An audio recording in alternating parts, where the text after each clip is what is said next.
The vibration of my phone cuts through the chaos of the ER like a scalpel. 3 trauma cases in the last hour, and now the device buzzes against my hip with an urgency that makes my stomach clench. No one calls during my shift unless something is wrong. I duck into the supply closet, tearing off my blood-spattered gloves. The caller ID shows Lily's name, and my heart pounds against my ribs. "Honey? What's wrong?" Her voice comes through, choked with sobs. "Mom, my key doesn't work anymore." "What do you mean it doesn't work?" I press the phone closer to my ear, straining to hear her over the hospital announcements. "I put it in and it won't turn." Lily's words tumble out between ragged breaths. I'm outside and it's raining really hard and Oscar won't stop crying in his carrier. I close my eyes, trying to picture the scene. My 12-year-old daughter standing on our porch, her backpack soaked, clutching the cat carrier while rain pours down around her. "Where's Grandma? Or Tessa?" Nobody's answering the door. I can see lights on inside, but nobody comes when I knock. Cold dread washes through me. "I'll be right there, honey. Go to the side porch where there's more cover. I'm leaving now." I burst out of the supply closet, nearly colliding with Dr. Martinez. The ER is a battlefield of stretchers and monitors, and the constant beeping of vital signs. "Gianna, we need you in Bay 3. The GSW from the pile-up needs." My daughter's locked out of the house. The words taste like panic on my tongue. "I have to go." He blinks at me. "We're swamped. Can someone else get her?" There is no one else. The truth of those words hits me with startling clarity.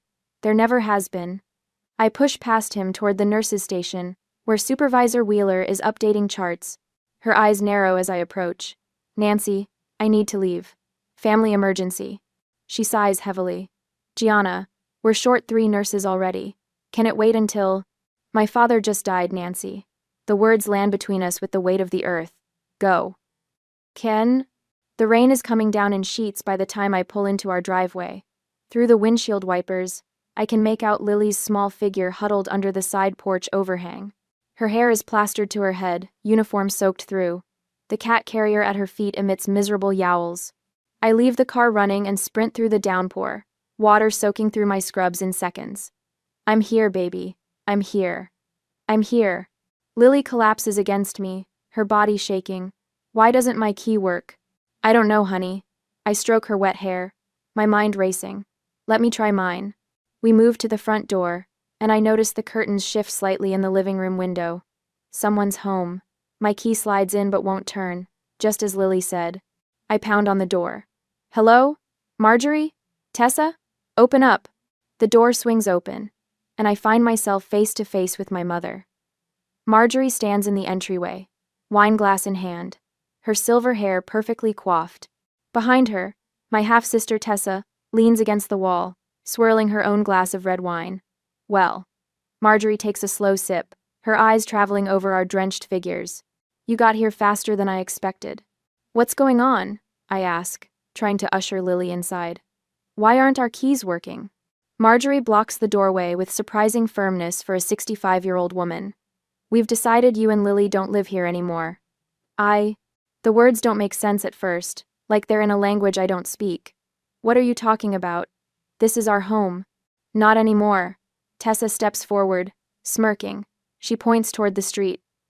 "Your things are on the curb. What's left of them anyway. The rain's been pretty brutal today." I follow her gesture and see cardboard boxes disintegrating in the downpour, clothes and books spilling onto the sodden lawn. My medical textbooks, Lily's school projects, our lives dissolving in the rain. Oscar lets out another pitiful meow from his carrier, his cries cutting through the sound of rainfall. Something cold and hard settles in my chest.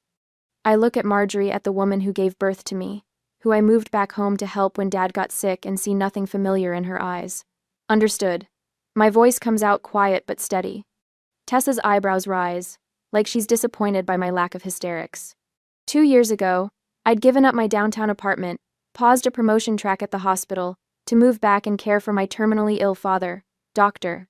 Peter Reynolds had been respected by everyone except, apparently, his own wife. I'd fallen into the familiar pattern, stepping in when others stepped back. Working 14-hour hospital shifts, then coming home to manage medications, appointments, and the household while Marjorie played bridge and Tessa visited only when it was convenient. Dad's words echo in my head. You've always been the strong one, Gianna. I'd made an unspoken promise to hold our family together after his death. I just hadn't expected to be fighting for survival quite so literally. Come on, Lily, I say softly, turning away from the door. Let's get our things. We walk back into the rain, toward the soggy boxes on the curb. Lily's shoulders are shaking, but she doesn't cry. She's her mother's daughter. I pop the trunk of my Honda CR-V and start gathering what I can salvage. Books with warped pages. Photo albums where colors bleed together like watercolors. Lily's science fair ribbon, the ink running down the fabric. Marjorie steps onto the porch, watching us. Your father spoiled you, she calls out. This was always my house.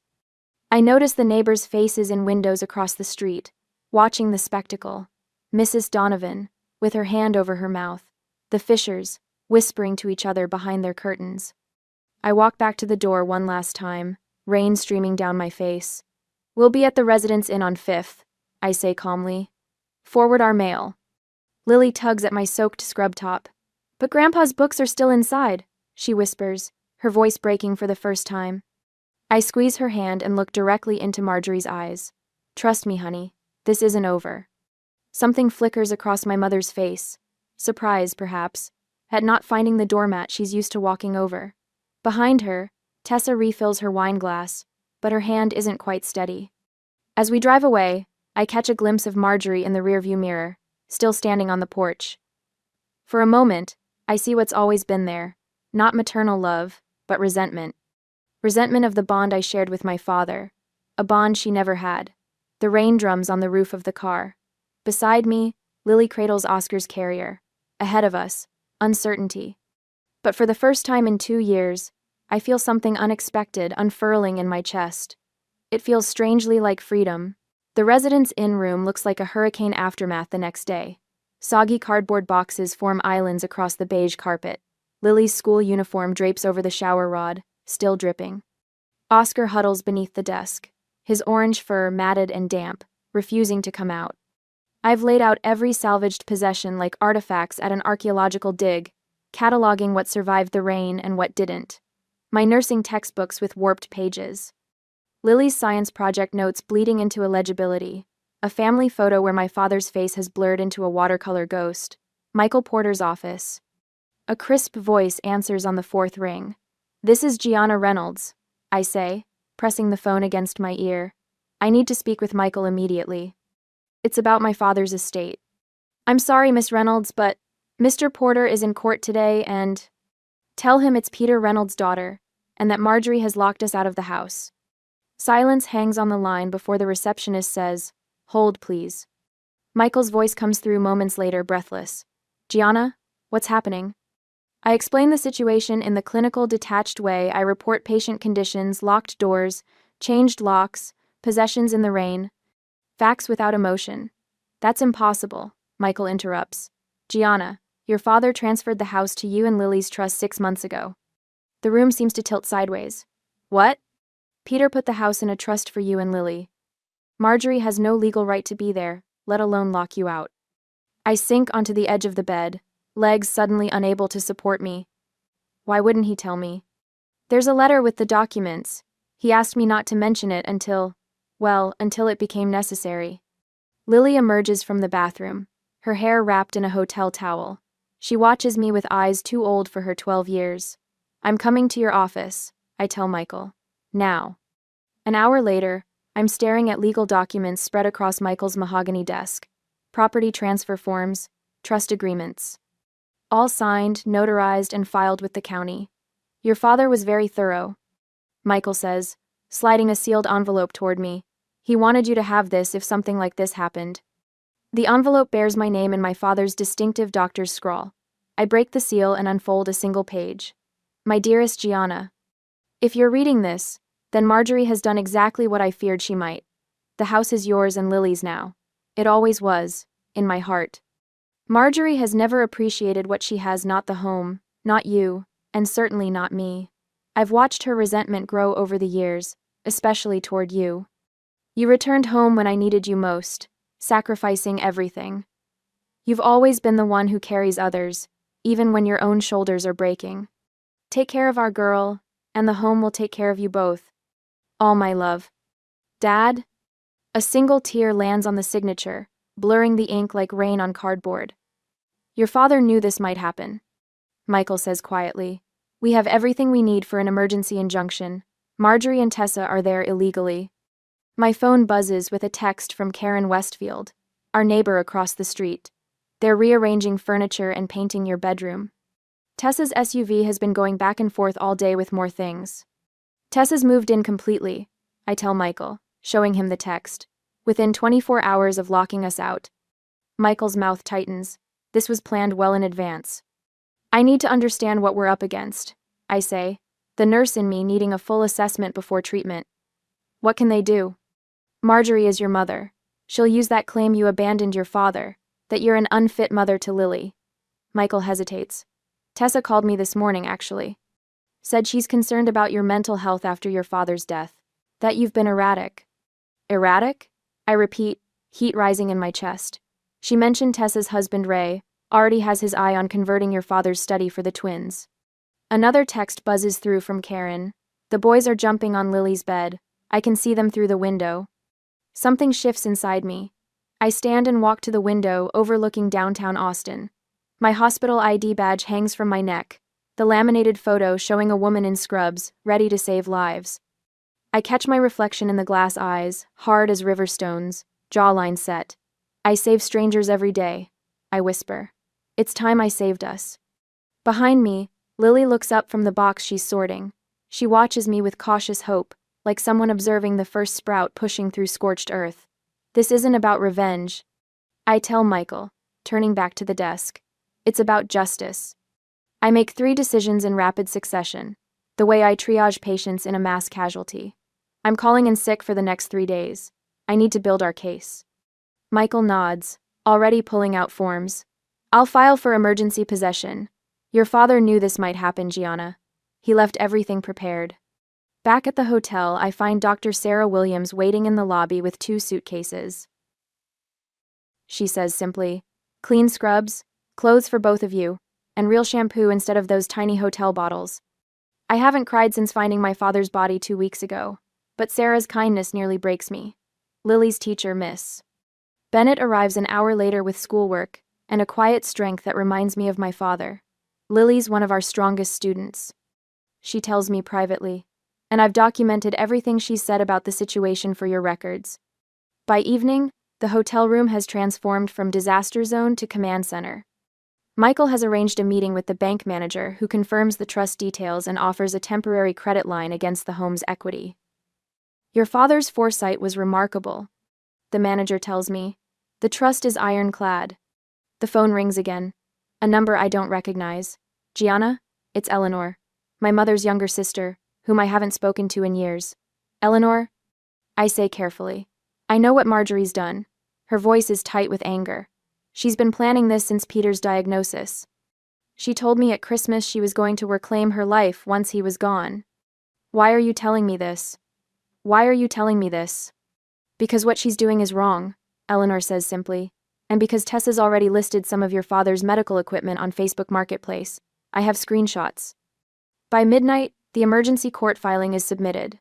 My savings account is nearly depleted from the legal retainer, but for the first time in days, I feel something close to hope. Lily sits on the edge of the hotel bed, stroking Oscar, who has finally emerged from under the desk. I miss Mittens, she says quietly. Her second cat, still trapped in the house. We'll get her back, I promise. And Grandpa's books? Everything, Lily, I promise. She studies my face with that penetrating gaze she inherited from my father. Mom? Yes? The hardest person to stand up to is your mother. She repeats the line from a book we read together last summer, but the words carry the weight of ancient wisdom now. I sit beside her, drawing her close. Yes, but not as hard as letting her hurt you. My phone lights up with a text from Michael. The law is unquestionably on your side. Outside, rain taps against the window, gentler than before. Not washing things away this time, but cleaning them, making them new. Marjorie's Facebook post appeared on my phone at 3:17 a.m. a week later. I'd been awake anyway, staring at the hotel ceiling, listening to Lily's gentle breathing from the next bed. Please pray for our family during this difficult time. my mother had written. After Peter's passing, Gianna has chosen to abandon the family home where she was raised. Some grief manifests as rebellion, even in adults. Your support means everything. 27 sympathetic comments already. Hearts and prayer hands from church members who'd known me since childhood. I set the phone down without replying. Documentation, not reaction. That's what Michael had emphasized yesterday. Mom? Lily's voice came from the darkness. You okay? Just checking messages, honey. Go back to sleep. I can't. Mrs. Peterson sent me a weird text. Tessa told her mom I might not be at school because of your mental health issues. The words hit like ice water. Tessa had started spinning stories at Lily's school. By morning, the wolves were circling.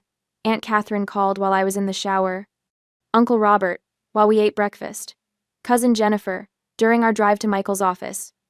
All of them concerned about my erratic behavior since Dad's death.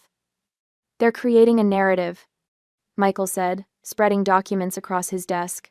Marjorie's refusing certified letters. 3 attempts already. I nodded, flipping open my notebook. Tessa's husband Ray followed me into the hospital parking garage last night, said I was making things harder than they need to be. Michael's eyebrows shot up. Did anyone witness this? Security cameras would have. I've already requested the footage. A smile touched the corner of Michael's mouth. You're getting good at this. The wall calendar behind him showed today's date circled in red. 1 week since the lockout. 1 week since everything changed. My nurses are documenting every minute I spent at the hospital while caring for Dad, I said, tapping my pen against the notebook. Dr. Nichols is preparing a statement about Dad's mental competency when he made the trust changes. The sheriff's office confirmed they'll enforce any court order we receive, Michael added. And I spoke with hospital administration this morning. They're offering their full support. Something unfamiliar flickered in my chest. Not the panic of that first night. Not the stunned disbelief of learning Dad had transferred the house to me. Something steadier. Calmer. I need my daughter's birth certificate, I said. And Dad's medical files. They're in the filing cabinet in his study. Michael's pen paused mid-note. We can request duplicates through. I want the originals. Today. 40 minutes later, I parked 3 houses down from what was legally my home. The cruiser I'd arranged sat quietly at the corner, Officer Banks giving me a subtle nod. The walkway to the front door felt both familiar and foreign. 7 days ago, I'd stood here, soaked to the skin, watching my life unravel. Today, my footsteps sounded different on the concrete. Marjorie answered on the 3rd knock, her face freezing in mid-smile as she registered who stood before her. You're not welcome here, she said, hand gripping the door edge. I pressed record on my phone, holding it visibly. I'm legally requesting my daughter's birth certificate and my father's medical records. Tessa appeared behind Marjorie, her face flushing. We'll call the police if you don't leave. I've already notified them I'd be here. I nodded toward Officer Banks, who'd stepped out of his cruiser. This is a documented request for my legal property. Marjorie's eyes welled with tears, a familiar tactic that had worked on me countless times before. After everything I've done for you. When the tears didn't move me, something shifted in her expression. The sadness hardened into something sharper, more dangerous. You think you can take what's mine? Her voice cut like glass. Your father never appreciated me either. Mrs. Daniels watered her flower beds across the street, pretending not to listen. Mr. Wilson slowed his walk, dog pausing conveniently near our driveway. The filing cabinet in Dad's study, I repeated. I'll wait here while you bring the documents. 10 minutes later, I walked back to my car with a manila envelope. Inside was the original birth certificate and a folder containing Dad's medical history. Small victories, necessary ones. The next morning, Dr. Williams met me in the hospital cafeteria before my shift.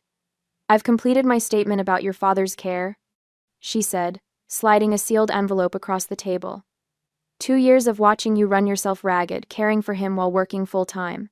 No jury would question your dedication. Mrs. Bennett, Lily's teacher, called that afternoon. I've documented Lily's relationship with her grandfather, she said. How he attended every school function when you were working. How she read to him daily during his illness. By evening, Michael had filed an emergency possession order with 17 signed affidavits. Eleanor called, he said when I arrived at his office. Marjorie's been photographing family heirlooms for an estate sale website. I felt my jaw tighten. Dad's collection? And your grandmother's silver. The antique furniture from the library. The hospital chaplain, Father Morgan, had left a message on my phone. He'd provided a character witness statement about my visits with Dad, the prayers we'd shared, the family Bible I'd brought to his bedside. People were choosing sides.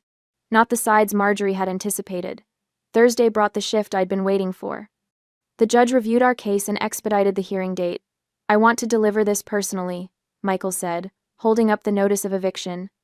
His eyes gleamed with something between mischief and justice. I sat in my car across the street, watching as Michael approached the front door in his crisp suit.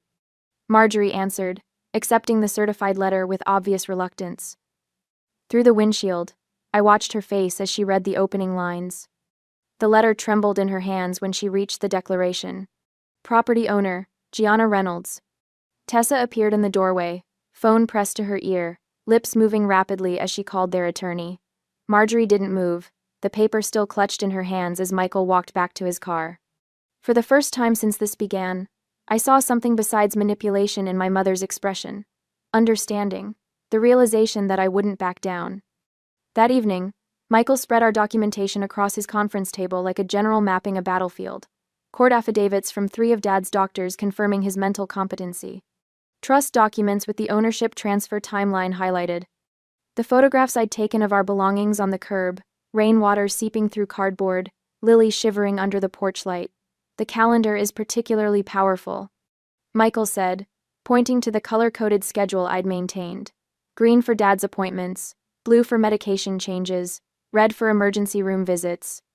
2 years of caretaking condensed into 12 meticulous pages. And these, he added, tapping the financial records, showing every mortgage payment I'd made. Every utility bill I'd covered while Marjorie spent her widow's pension on bridge club dues and weekend trips to Galveston. The law doesn't care about feelings, Michael said, gathering the papers into a leather portfolio. It cares about facts. My phone buzzed as I pulled into the hotel parking lot that evening. A text from Michael. Court date moved up. Tomorrow 9 a.m. Lily sat cross-legged on the hotel bed, Oscar purring in her lap, when I told her. What happens if we lose, Mom? Her voice sounded so small, nothing like the confident 12-year-old who'd aced her science presentation last month. I sat beside her, running my hand over Oscar's soft fur. We won't. Your grandfather made sure of that. Later, after Lily fell asleep, I opened the folder I hadn't shown Michael. Inside was a handwritten letter from Dad to the judge, dated 3 weeks before his death, explaining why he'd transferred the house to me instead of his wife of 40 years. His elegant doctor's handwriting filled 3 pages with truths Marjorie never wanted exposed. Tomorrow the final battle. But tonight, for the first time since the rain-soaked lockout, I slept without waking. The courthouse gleams like a fortress in the morning sun as I adjust my blazer. No scrubs today. Today I am not Gianna the nurse, but Gianna the plaintiff, fighting for what's rightfully mine. Lily stands beside me, her posture straight despite her trembling hand in mine. Ready? Michael Porter asks, briefcase bulging with our ammunition. I nod. We've prepared for this. Inside, the polished floors reflect our determined faces. Courtroom B smells of furniture, polish, and nervous sweat. I scan the room and freeze Marjorie and Tessa already seated, heads bent in conspiratorial whispers. My mother looks up, her practiced smile faltering when she sees the calm in my eyes. No hysteria. No begging. Just quiet certainty. Michael begins arranging documents on our table. The judge assigned to our case is thorough. She'll appreciate our attention to detail. Will they make me talk? Lily whispers, her eyes fixed on Tessa's twin boys slouching in the back row. Only if you want to, I tell her, though Michael had prepared her just in case. Judge Harriet Caldwell enters, her silver hair pulled back severely, eyes missing nothing.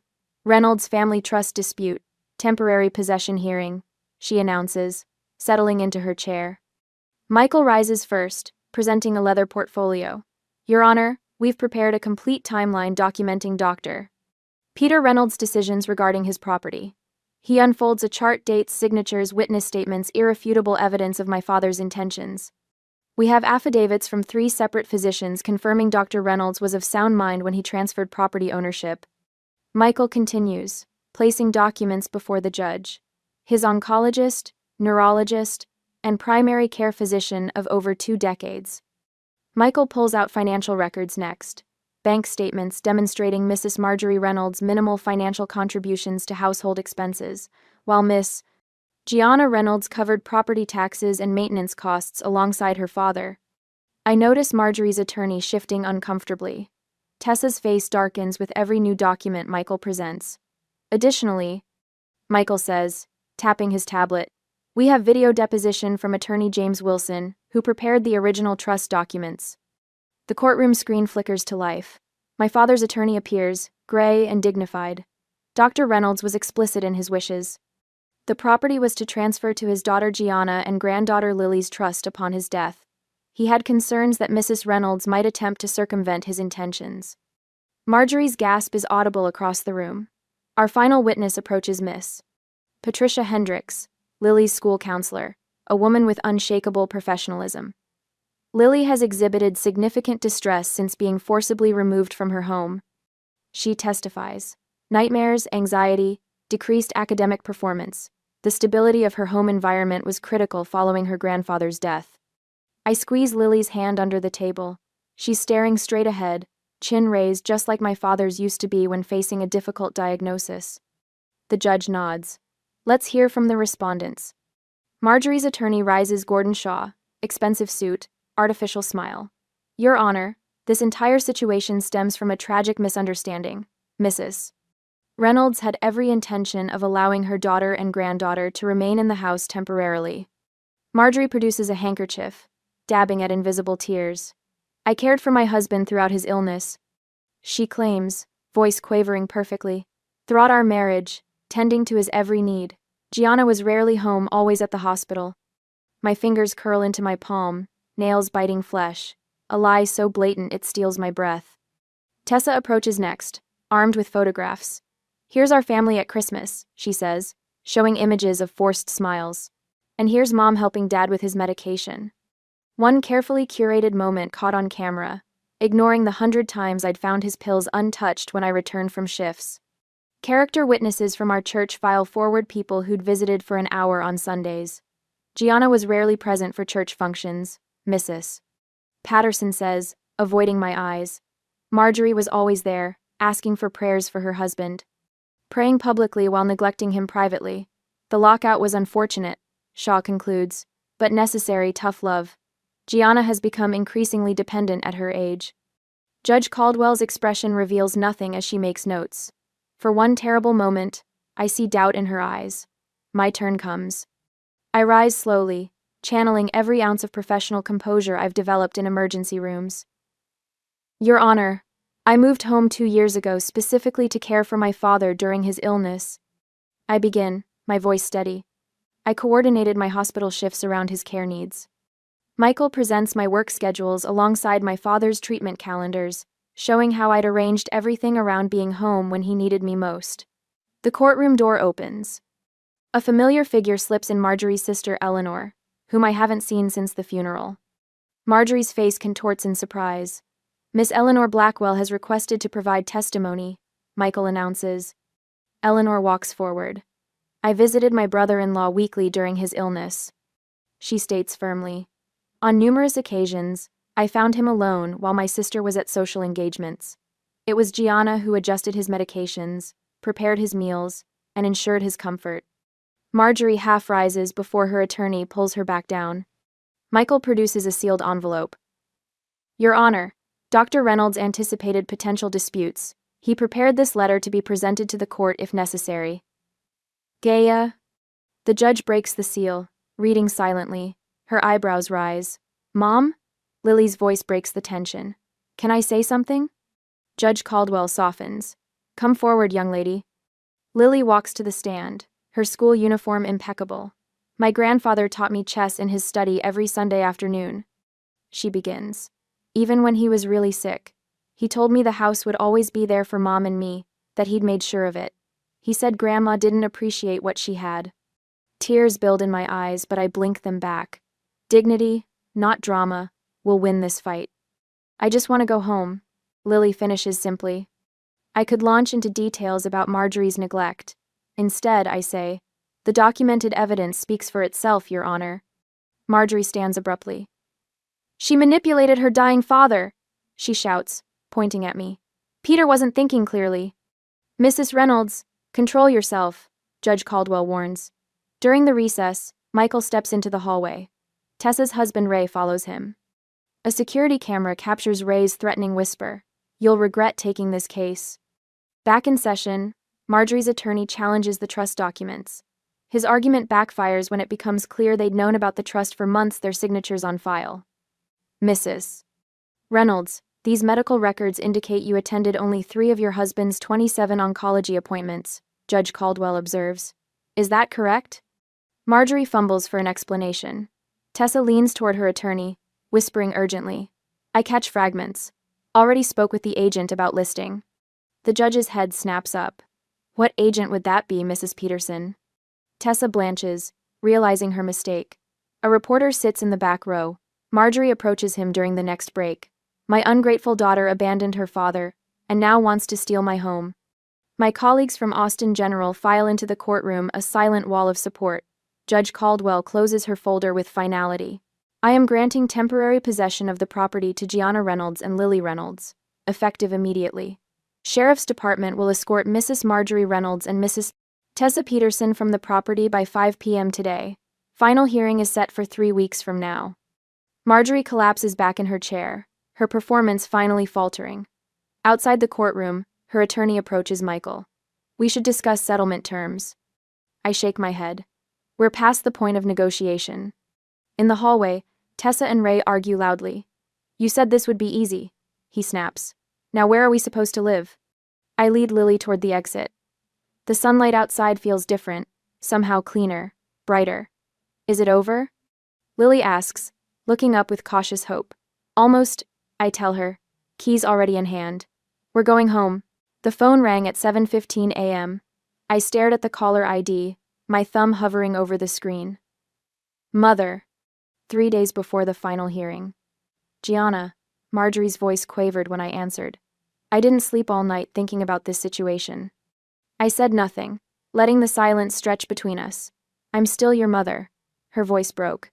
Family should come first. You know that's what your father would want. I stirred my coffee, watching the cream swirl. Dad made his wishes very clear in the trust documents. People are talking, Gianna. The whole church is praying for reconciliation. The wobble in her voice hardened. Pastor Williams called yesterday. He reminded me that Christian forgiveness requires reconciliation. My phone buzzed with an incoming text. Uncle Robert, we need to find a compromise before Thursday. This is tearing the family apart. Tessa's boys are devastated, Marjorie continued. They've already moved their things into the upstairs bedrooms. Now they have to pack again. Those rooms never belonged to them. I said quietly. We could share the house, Marjorie pressed. You and Lily take the main bedroom and study. We'll take the guest room and den. Common areas can be... No. The word fell between us like a stone. You're being cruel, Gianna. Her voice sharpened. What happened to the daughter who nursed her father for 2 years? Who put everyone else first? She got locked out in the rain. I ended the call as another text arrived. I set my phone face down on the counter, my hands trembling slightly. Mom? Lily stood in the doorway, Oscar winding around her legs. Was that Grandma again? Yes, honey. I forced a smile. Nothing important. Michael called an hour later. Marjorie's attorney filed a motion this morning. They're requesting a mental health evaluation, claiming your grief has impaired your judgment. My stomach clenched. Can they do that? It's a delay tactic, Michael said. But the hospital called me too. Someone filed an anonymous complaint questioning your professional stability. The word struck like physical blows. 2 years of night shifts while managing Dad's care. Never missing a medication schedule. Documenting every treatment. The school principal left a message. I told him. Apparently, Tessa's been telling parents that Lily's not doing well in our temporary situation. I glanced toward Lily's room, where she was quietly reading. Michael, am I being too harsh? Should I consider some kind of... No, Michael cut in. Remember what your father wrote in his letter to the judge. Marjorie has never appreciated boundaries, which is why I've drawn this one so clearly. Stay the course, Gianna. Wednesday morning, the day before the final hearing, my phone rang as I was preparing Lily's lunch. Miss Reynolds, this is Janet from the clerk's office. We can't locate your documentation folder for tomorrow's hearing. Cold dread washed through me. What? All our evidence was submitted last week. It's not showing in the system. We need these documents by noon, or the judge may grant another continuance. I called Michael immediately. His assistant answered. He's in court until 11. What's happening? I explained the situation as I raced to the hotel desk for the backup flash drive. I saved copies of everything, but we'll need to reprint all the affidavits and get them notarized again. I'll meet you at the office in 20 minutes, she promised. I turned to find Lily watching me, backpack in hand. You're going to be late for school. Grandpa's tablet, she said suddenly. The blue one. He backed up all his important papers to the cloud. The password is your birthday. 3 hours of frantic work. Michael requested a delay when he finished his other case. The judge granted us exactly 90 minutes. We made it by 11 minutes, Michael said, collapsing into a chair as the clerk stamped our reconstituted evidence folder. Someone deliberately misplaced our files. Just one more day, I whispered. Thursday morning dawned clear and cool. I stood by the mailbox at 9:27 a.m., watching the sheriff's department vehicles pull into the driveway. 2 deputies in crisp uniforms approached the front door while another positioned himself near the garage. Michael stood beside me, legal briefcase in hand. Are you ready for this? I nodded, unable to speak. In the car, Lily sat clutching a framed photo of my father, her face solemn. The lead deputy knocked firmly. Sheriff's Department, open the door, please. Tessa answered, her face flushed. What's the meaning of this? The deputy held up an official document. I have a writ of possession to execute. Are you Marjorie Reynolds? I'll get my mother, Tessa said, her voice tight. Marjorie appeared moments later, hair perfectly styled despite the early hour. I need to see that order. I'm not letting strangers into my home. Ma'am, I'm required by law to read this aloud. Then you'll have 20 minutes to collect essential personal belongings under supervision. As the deputy read the court order, Marjorie's eyes found mine across the lawn. The hatred in them was palpable. You have 20 minutes, the deputy concluded. We'll accompany you to ensure only personal belongings are removed. I remained by the mailbox as deputies entered with Marjorie and Tessa. Michael activated the recording feature on his phone, documenting the entire process. Inside, I heard Marjorie's voice rising in protest. Those are family heirlooms. They belong to my husband's mother. Ma'am, we have an inventory list provided by the court. Those items are specifically listed as property of the trust. I closed my eyes, remembering the meticulous room-by-room inventory I'd created before moving back. Every photograph, every book, every piece of silver documented with my father's signature. A deputy emerged, carrying a cat carrier. Found this little guy hiding under a bed. Seems a bit malnourished. Oscar's plaintive meow made my throat tighten. I took the carrier to Lily, who opened the door immediately, tears streaming down her face. He's so skinny, Mom, she whispered, fingers gently stroking his fur through the grate. The minutes ticked by. Deputies carried out boxes of clothing and personal items, checking each against the inventory. I heard Marjorie's voice rising again. Then Tessa's husband raised deeper tones, joining the argument. Sir, step back now, came a deputy's firm command. Threatening language will not be tolerated. 17 minutes after entering, Marjorie emerged on the porch, clutching her purse. Tessa followed with a small suitcase. You'll regret this, Marjorie said, her voice carrying across the lawn. When you need family most, remember this moment. I met her gaze steadily. You already taught me how regret feels, standing in the rain with my daughter. The lead deputy approached with a clipboard. Miss Reynolds, we've completed the formal transfer of possession. There are several items missing from the inventory. We've documented everything for your attorney. He handed me a ring of keys, house keys, garage keys, the physical symbols of what had always been rightfully mine. Your father's medical equipment was improperly stored in the basement, the deputy added quietly. Some damage appears deliberate. We've photographed everything. Marjorie walked stiffly to her car without looking back. Tessa paused at the bottom of the driveway, something like recognition flickering across her face before she turned away. Ray glared at me from their SUV until a deputy pointedly approached his window.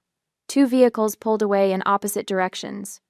Neighbors who had gathered on porches and behind curtains slowly dispersed, witnesses to justice rather than drama. My phone buzzed with incoming messages. Uncle Robert, we had no idea things were this bad. Call if you need anything. The security system is reset with your code, Michael said, tucking his phone away. I've filed for a restraining order as a precaution. Lily climbed out of the car, still holding her grandfather's photograph. She approached the porch steps slowly, as if unsure whether they might disappear beneath her feet. I stood in the doorway, keys in hand. Victory should have felt triumphant, but there was only a somber stillness, a household reclaimed, a boundary restored. As Michael drove away, I noticed a white envelope in the mailbox, my mother's handwriting instantly recognizable. I slipped it into my pocket, unopened. Some letters could wait for another day. The rain falls differently now, 6 months later. I stand at the kitchen window, watching droplets track down the glass, remembering that night when Lily and I stood drenched on the porch, locked out of our own lives. Dad's study remains untouched, a shrine of sorts. His medical journals line the shelves, his reading glasses rest on the desk. The only change is the small wooden plaque Lily made. Dr. Peter Reynolds' Memorial Reading Room. Sometimes I sit in his chair, breathe in what's left of him, and read his journals. Not because I must, but because I want to. Lily's garden flourishes in the backyard despite the autumn chill. The Peace Project, she calls it. Rows of hardy mums and late-season vegetables, each plant tagged with careful handwriting. She tends it daily with a dedication that reminds me of her grandfather. The promotion letter from Austin Memorial sits framed on my desk, nursing supervisor, emergency services. Dr. Williams insisted I accept it. Your father would be proud, she'd said, squeezing my hand. And you've earned it, I'd cried then, the first tears I'd allowed myself since the eviction. The new security system hums quietly in the background. 6 cameras, motion sensors, reinforced locks. Not from fear, but from a promise to never again be vulnerable. Mom? Lily's voice floats from the front porch. Come watch the rain with me. I pour 2 mugs of chamomile tea and join her. We sit in matching rocking chairs, just as we did on countless evenings with Dad before his illness took him. The rain falls steadily, turning our yard into a glistening canvas. It's raining just like that day, Lily says softly, fingers wrapped around her mug. She's grown taller these past months, her face losing some of its childish roundness. The trauma aged her, but the healing has given her a quiet strength. Yes, I say, watching water sheet off the new porch roof. Same weather, different feeling. Lily rocks gently, her eyes tracking the rainfall. This is our home now, she says, not a question but a statement of hard-won truth.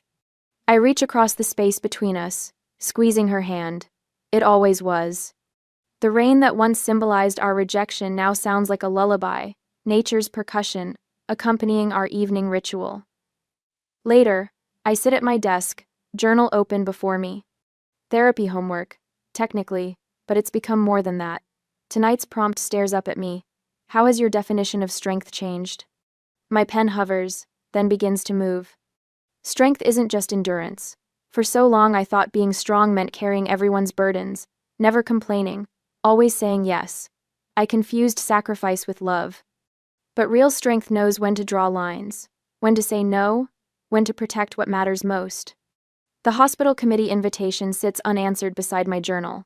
6 months ago, I would have accepted immediately, stretching myself thinner in the name of dedication. Now, I see the request differently. Time with Lily is not negotiable. Some boundaries aren't betrayal, they're preservation. I glance at the framed quote on my wall. Dad's handwriting is familiar as my own. Strength isn't carrying everything. It's knowing what to put down. Quote. Oscar, now healthy and plump, jumps onto the desk and settles on my journal. His purr vibrates against my hand. Another small victory, the cat who once cowered during those hotel weeks, now sprawls with confident abandon. Last night, Lily slept through until morning. No nightmares, no anxious midnight calls. The first time since the lockout. I'd stood in her doorway at dawn, watching her peaceful breathing, and felt something tight inside me finally release. Dad's medical equipment, the hospital bed, the oxygen concentrator has found new purpose. The donation to Austin Community Clinic came with a single condition, a plaque honoring Dr. Peter Reynolds. Service transformed into legacy. Friday movie nights have become sacred ritual, just Lily and me on the sofa, bowls of popcorn balanced on our laps, Oscar wedged between us. The family we've chosen, small but mighty. At the hospital, Jessica, a young nurse with haunted eyes, sought me out last week. My mother keeps taking my paycheck, she'd whispered. Says I owe her for raising me. I'd recognized the shame in her voice, the confusion of obligation twisted into exploitation. Let me share something I learned the hard way, I'd told her, pulling out the caregiver rights guide I'd created. 20 pages of resources, legal protections, and boundary scripts. The project that grew from our pain, now helping others navigate their own. Lily's school presentation, What Makes a Home, won first place last month. Her teacher called it surprisingly mature. On the final slide, Lily had written, "A home isn't just walls and a roof. It's a place where you're safe to be yourself." The spare bedroom that once collected dust now hosts Sarah, a traveling nurse whose apartment flooded last week. The same colleague who brought us clothes during those first desperate hotel nights. Circles completing themselves. My phone chimes with a notification. A Facebook post from Tessa showing her and Marjorie arguing over furniture at an estate sale. The comment section brims with their public drama. I quietly block both accounts. Eleanor's message arrived yesterday, tentative, hopeful. Maybe it's time for healing? She'd written. Family should find its way back together. My response took hours to craft. Eleanor, I value your place in our lives, but reconciliation requires acknowledgement and change. Neither has happened. My door remains open to you, but my boundaries with Marjorie and Tessa are not negotiable. The unopened letter from Marjorie sat in my desk drawer for months. I finally read it last night, 5 pages of justifications, selective memories, and subtle blame. No apology. I filed it away without response, choosing peace over the exhaustion of engagement. The rain intensifies as evening deepens. Lily brings her watercolors to the porch, capturing the glistening yard in blues and purples. I watch her work, struck by how her fingers move with certainty across the paper. Wind stirs the chimes hanging from the eave, the ones Lily and I made from Dad's medical alert tags. They catch the light from the porch lamp, sending gentle music into the damp air. Some storms wash things away, I say, watching raindrops catch in Lily's hair. Others help things grow. Lily looks up, brush poised mid-stroke. I like this storm better. The security light flickers on as dusk settles, illuminating the handmade sign at the end of our driveway, Reynolds Residence. Not a declaration of ownership, but of presence, of persistence. Have you ever had to choose between family peace and your well-being? What boundaries did you need to set to protect what matters most?